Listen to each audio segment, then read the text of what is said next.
The quarterly strategy meeting is in full swing. I'm midway through slide 12 when Richard stands up and cuts me off mid-sentence. He declares the contract is his original concept.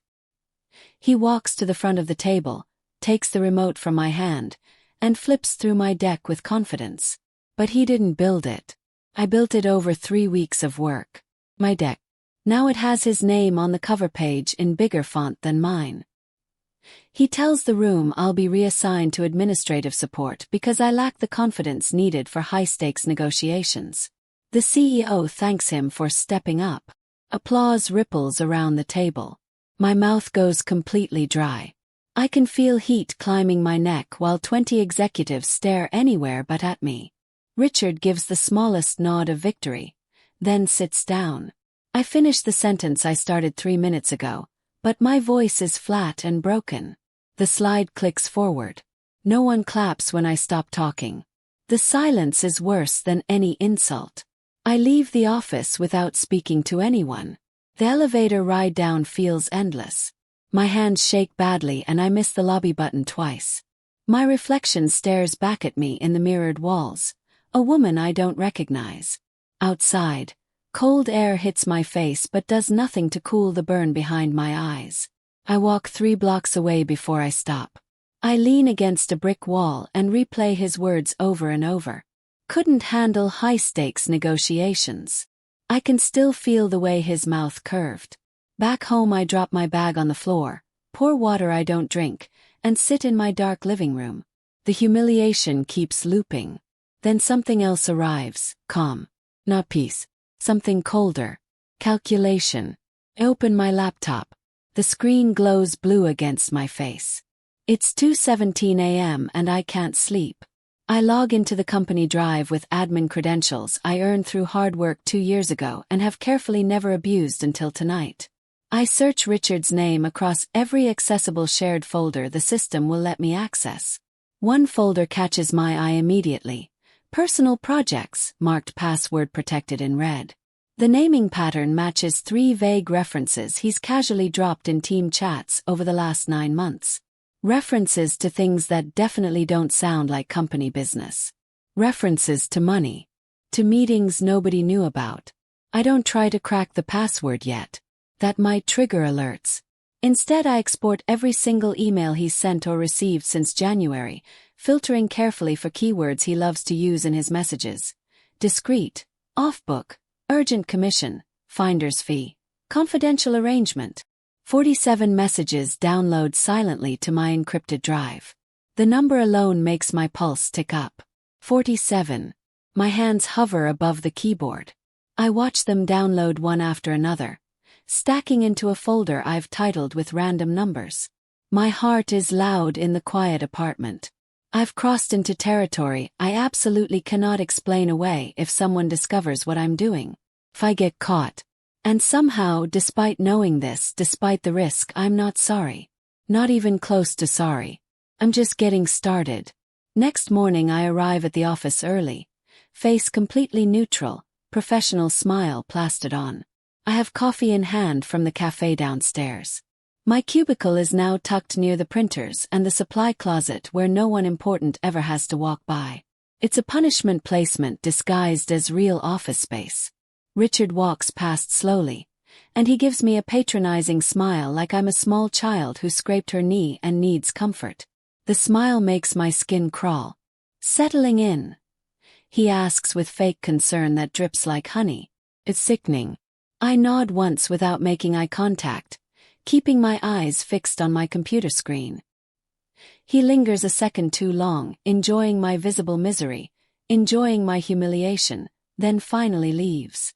I watch him disappear around the corner.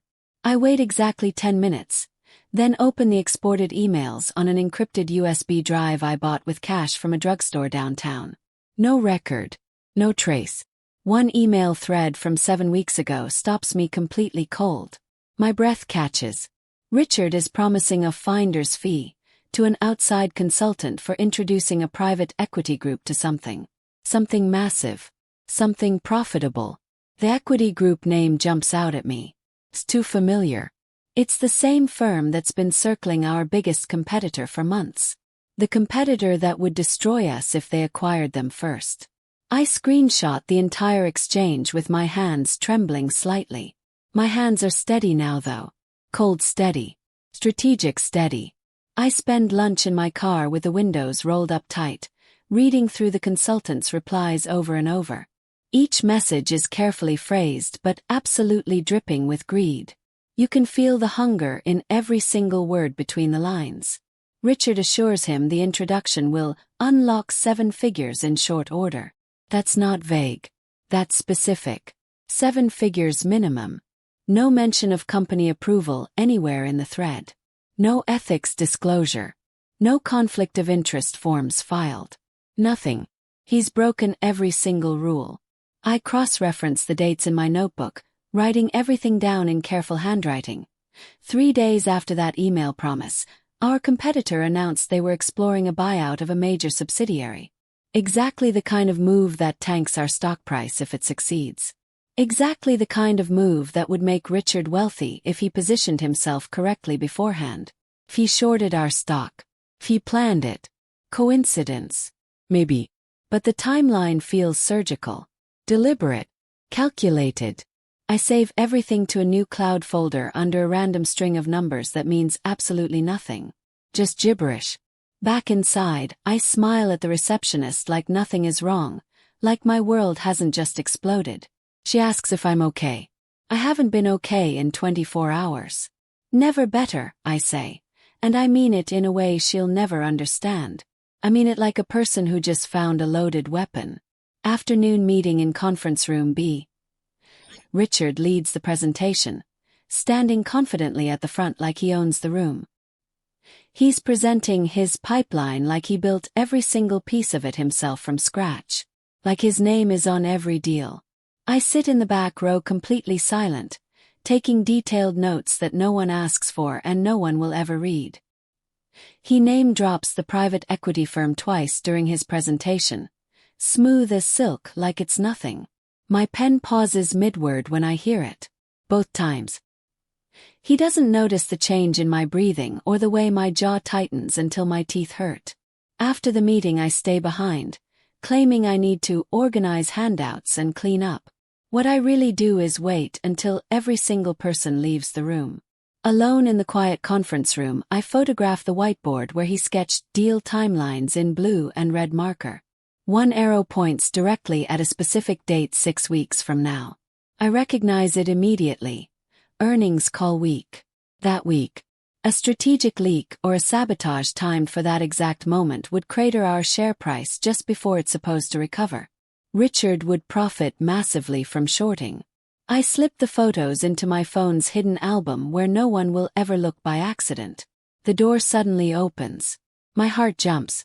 Just maintenance. Just a custodian emptying the trash. I force myself to breathe normally again and nod at him like I'm supposed to be here organizing papers. Friday night I drive to a 24-hour cafe 40 minutes away from downtown. No company Wi-Fi that could possibly trace me. No cameras I recognize. No employees who might remember my face. I order a black coffee and claim a corner table far from the counter. No one pays attention to me. I open a fresh anonymous email account on a new browser using privacy settings. I begin methodically collating everything I've collected over the past few days. Timestamps, sender domains, attachment names, file sizes. I find a PDF buried deep in an email chain, an actual unsigned term sheet between Richard and the consultant. It lists a 2.5% success fee payable upon material transaction announcement. The buyer explicitly named is our direct competitor. The one he's been helping. I read it twice, 3 times to make absolutely sure I'm understanding it correctly. The words don't change. My coffee goes completely cold on the table. Touch. This isn't sloppy side hustle anymore. This isn't minor corruption. This is actively undermining the company he claims to lead and serve. This is theft. This is betrayal at the highest level. This is criminal.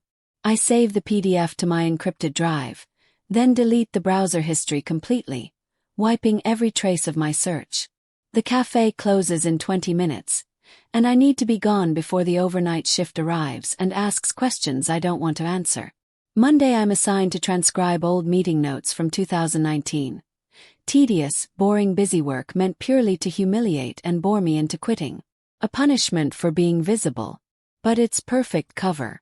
Nobody questions you when you're transcribing documents from 3 years ago that nobody reads or cares about. While pretending to work on those meaningless documents, I quietly request access logs for the Personal Projects folder through an IT ticket. I phrase it as routine cleanup. Just standard maintenance. Nothing suspicious. No red flags that would trigger alerts. Approval comes back in 4 hours. The system is trusting.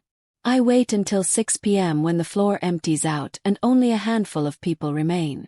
Then I log into that folder. The password is his daughter's birthday plus his college mascot. Information he voluntarily shared at last year's holiday party while drinking expensive wine and trying to impress people. I try the combination carefully. The folder opens. My hands actually shake slightly. Inside are 17 subfolders, organized meticulously, hidden from view. One is labeled with the competitor's ticker symbol. My hands actually shake as I start copying files to my encrypted drive. The progress bar moves slowly, agonizingly slowly. I watch each percentage point increment. 60%. 70. Footsteps echo in the hallway outside my cubicle. My breath catches. My entire body goes rigid. I minimize every window instantly and wait, every muscle tensed, listening. The footsteps pass. I exhale slowly and resume the file transfer. My heart is still pounding, but I control it. Inside the competitor's folder labeled folder. Draft press releases, fake letterhead from our legal department. Expertly forged. Projected share price impact models showing a 22 to 28% drop post-announcement. All of them dated before our competitor's public statement. Richard wasn't reacting to news. He was shaping it. He was planning it.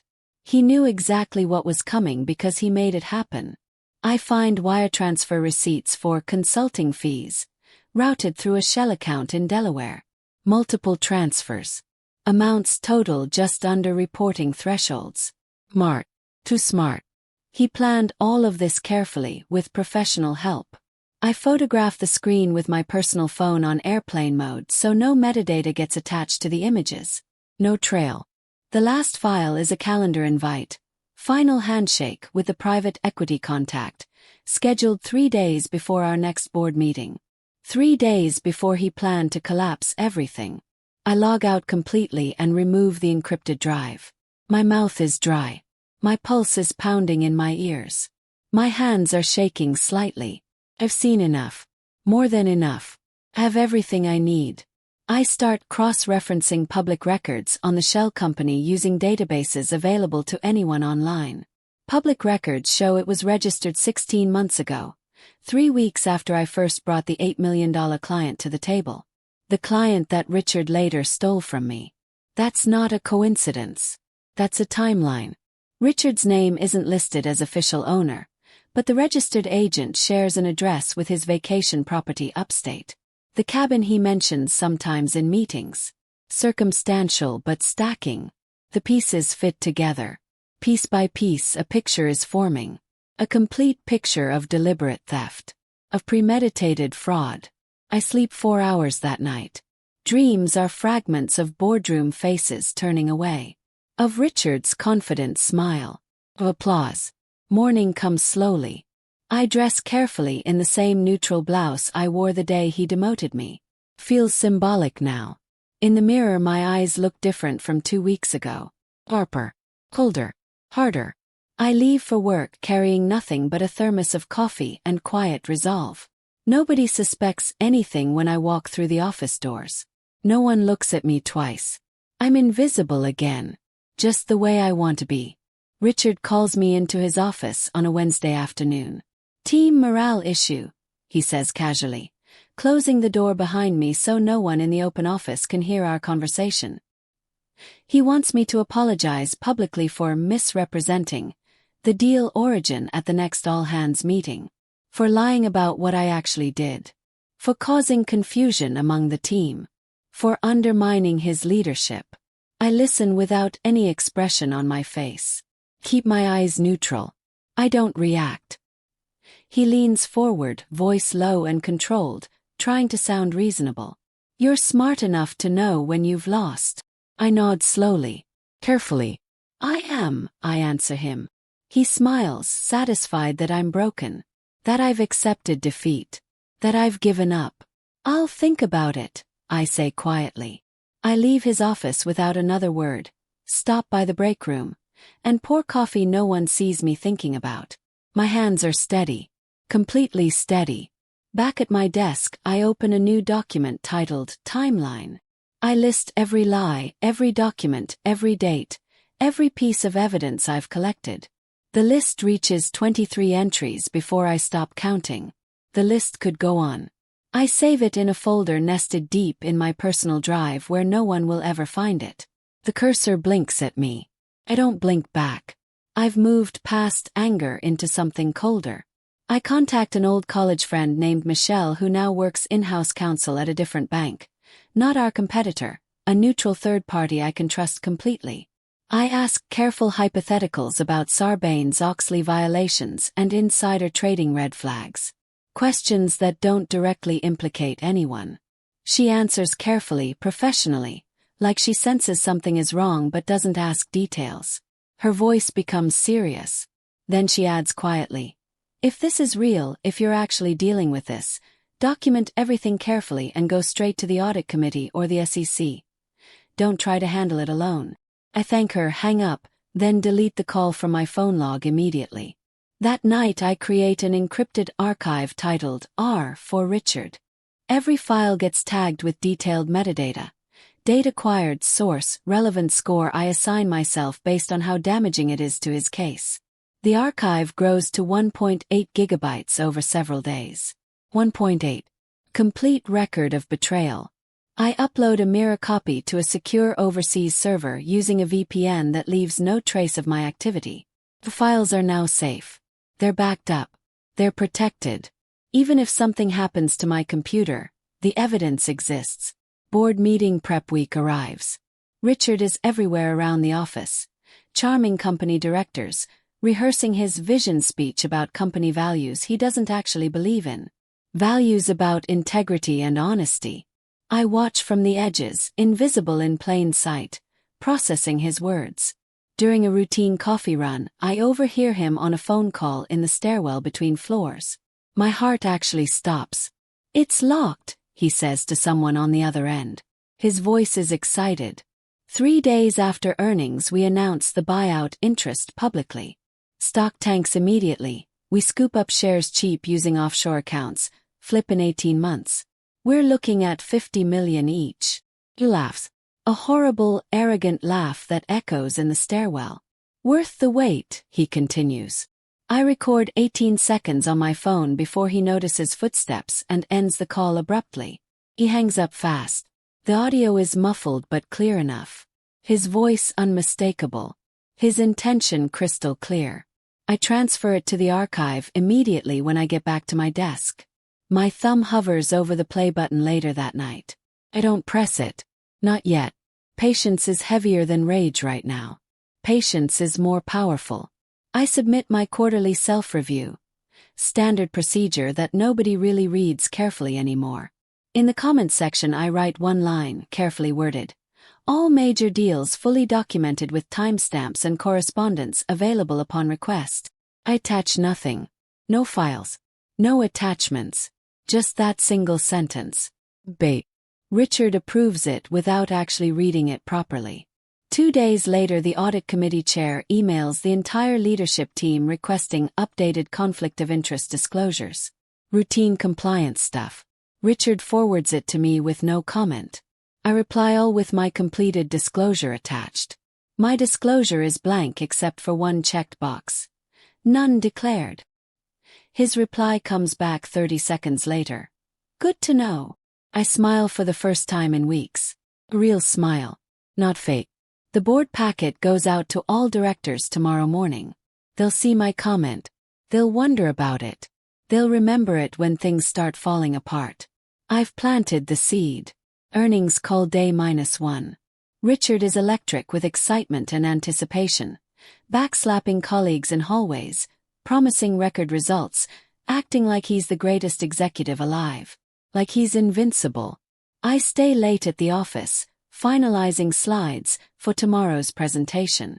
But what I'm really doing is preparing. Alone on the floor with just the hum of computers and fluorescent lights, I access the live board portal using the credentials I still have access to. My heart is steady. My hands are steady. I upload a supplemental appendix titled, Additional Due Diligence. Confidential.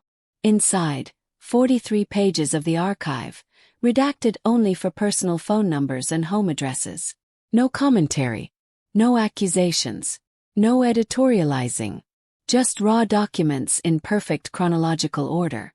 Let the evidence speak completely for itself. Let them draw their own conclusions. I set permissions so only audit committee members can open it. No one else can access it. Upload completes at 11:42 p.m. I log out completely and remove the encrypted drive from the system. I walk to my car. Rain starts falling heavily on the city. I sit in the driver's seat listening to it drum the roof for 10 minutes, feeling the weight lift slightly from my shoulders. Tomorrow everything changes. Earnings call morning. Richard presents first, voice smooth as silk, numbers shining, all lies wrapped in confidence. He's a performer. Q&A begins. First 3 questions are softballs from friendly analysts who never ask hard questions. Then the audit chair raises his hand on video. His expression is careful. We received a late supplemental filing, he says calmly, professionally. Richard's smile flickers for just a second. Crack in the facade. Probably routine housekeeping, he replies, trying to sound unconcerned. But his hand grips the table edge. The chair continues. It contains correspondence suggesting unauthorized side agreements and potential securities violations.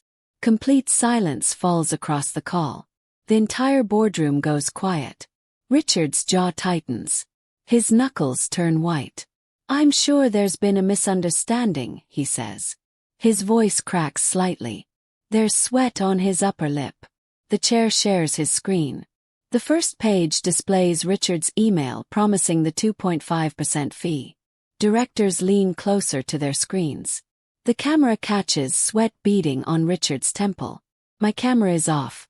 I sip water slowly. No one sees my face or how calm I am. How controlled. How satisfied. The call descends into absolute chaos. Directors fire questions rapidly. Some are angry. Some are shocked. Richard stammers. Blames misinterpreted casual conversations, with no context. He says I'm lying. He says I'm jealous. The audit chair reads the stairwell audio transcript aloud for all directors to hear. Someone else must have leaked my recording too. Another person who saw something. Richard's face drains of all color. His skin turns gray. That was taken out of context, he insists desperately. His voice is barely above a whisper. The CEO cuts in sharply. We're pausing the call immediately. Legal and compliance will investigate every detail. The screen goes dark. My phone buzzes repeatedly. Internal Slack explodes with rumors and questions and theories. Everyone's talking. Everyone's speculating. I close the app without reading any of it. I don't need to read them. I already know the ending. I've known it for weeks.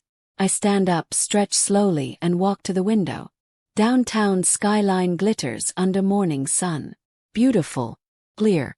Somewhere below, Richard's career is falling apart completely. And I'm at peace. Char calls me in at 2 p.m. 2 executives in expensive suits and the head of security sit waiting in the windowless conference room. They look serious. They look like they've been discussing this. They ask if I submitted the appendix. I say yes without hesitation. No equivocation. They ask why I did it. What motivated me? I answer calmly and clearly. Because the documents speak for themselves. Because fraud needs to be exposed. They show me printouts of my access logs from the past month. Every login. Every file I accessed. I don't flinch. I don't show fear. Everything was obtained within my authorized permissions. I tell them, which is completely true. I had access rights as a manager. They exchange glances with each other.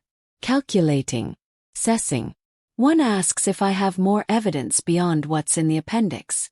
I say, only what's already public record now. They thank me. Formally. They leave. In the hallway, Richard passes me, flanked by security escorting him out of the building. His face is ashen. He doesn't look at me. His expensive tie is crooked. His shoes are untied. He looks broken. I keep walking forward without stopping, without acknowledging him. He's already gone. Next morning, the company issues a terse press release. Executive leadership transition effective immediately. Richard's name isn't mentioned specifically, but everyone knows exactly who they're talking about. Everyone on the street knows. Stock dips 4% pre-market, then recovers when analysts call it contained and isolated to one executive. I'm called to the CEO's office. Mr. Harrison looks tired but relieved. He offers my old role back, plus a substantial retention bonus to keep me happy and quiet and loyal. $50,000. The bonus is generous. I accept the role immediately without hesitation. I decline the bonus completely. I didn't do this for money, I tell him quietly. He studies me for a long moment, then nods like he understands something fundamental about me. Like he sees into who I actually am. We're launching a full forensic audit, he adds. You'll be asked to cooperate extensively with investigators. I tell him I already forwarded everything to my personal counsel for protection. His eyebrows rise slightly. He doesn't argue about it. He doesn't push back. He just accepts my terms. I've earned that respect. Weeks pass slowly but inevitably. The SEC opens an informal inquiry into Richard's conduct. Richard lawyered up fast with a high-profile defense firm, issuing press statements denying all wrongdoing, claiming vindication. Former colleagues whisper he's burning through savings and retirement accounts on legal fees. The costs are astronomical. I stay quiet throughout, do my job well, rebuild relationships one meeting at a time with people who know me, people who understand what happened. The new VP of Strategy asks me to lead the next big pitch for a major client. I accept without hesitation. During prep, I notice my old slides, the ones Richard stole from me that first day, are still saved under his name in the shared drive. Archive. History. I open the folder and rename it with today's date and my initials. Mul. Symbolic. Quiet. No one comments on the change. No one notices. The team claps when the deck is finished and polished. The sound feels different now. Earned. Real. Not stolen. Not taken. 3 months later, the comprehensive audit report lands with official letterhead and binding clasp. 47 detailed pages of findings. Every accusation documented. Every violation itemized. Richard faces formal charges. Securities fraud, breach of fiduciary duty, wire fraud. All 3 counts separately. The board meets in emergency session and terminates him for cause immediately. No severance package, no golden parachute, no negotiation, no mercy. He walks away with absolutely nothing. No legal settlement. His photo disappears from the leadership page overnight like he was never there.